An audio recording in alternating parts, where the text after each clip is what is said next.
I've been working downtown for 40 years now. And I bet I walked by the most powerful man in finance dozens of times during that period. Probably nodded at him, but I had no idea who it was. I'm talking about a man named Josh Frost, the Assistant Secretary for Financial Markets at the U.S. Treasury Department. An unassuming man who may have changed the entire course of financial markets.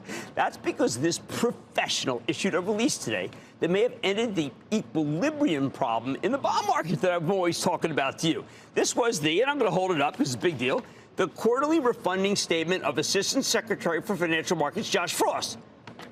Nice ring to it. What exactly did Frost do? The man who used to be at the New York Fed, down the block from me, where he was co-chair of the liquidity program for the most systemically important financial institutions in this country? Well, he calculated a way for the government to borrow enough money to cover its massive obligations without destroying the U.S. Treasury market any further than it's already been destroyed.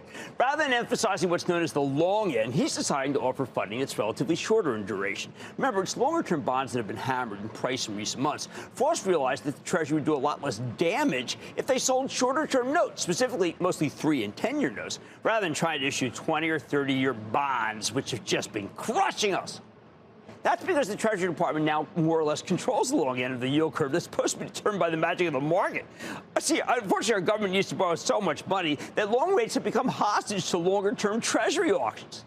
Today, though, Frost decided that it's actually worth paying attention to this stuff, and we got a huge rally in longer-term bond prices, one of the biggest I've ever seen, which, of course, sent their yields dramatically lower because of this low-impact issuance. If the Treasury plans to sell more short-term paper and less long-term paper, we'll be much closer to the equilibrium at the longer end of the yield curve, and that's important because it governs everything from auto loans to mortgages to corporate finance and, yes, in a tangential but very cogent way, the price of your stocks, because stocks are known as long-dated assets, too.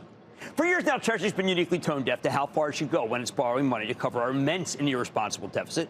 I know this because I personally urged and actually begged 2 successive Treasury secretaries in person to issue long-term bonds, please, back when the interest rates were much lower. We could have locked in 3% interest for 30 years for trillions of debt. I even at one time urged both publicly and privately creating a one-time 50-year bond. Because rates were so low, it seemed foolish not to take advantage of it. Nobody at Treasury seemed to care, though.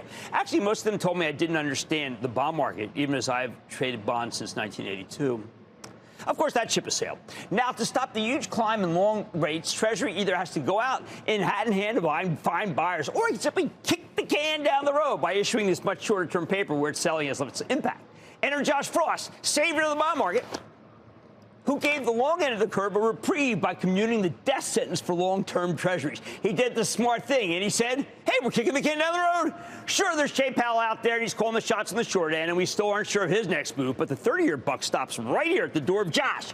Today, with this quarterly refunding statement of Assistant Secretary for Financial Markets Josh Frost, he took Treasury out of the equation of longer-term interest rates. He spared us from the horrendous impact of our government's profligate spending on the long end, at least for the moment.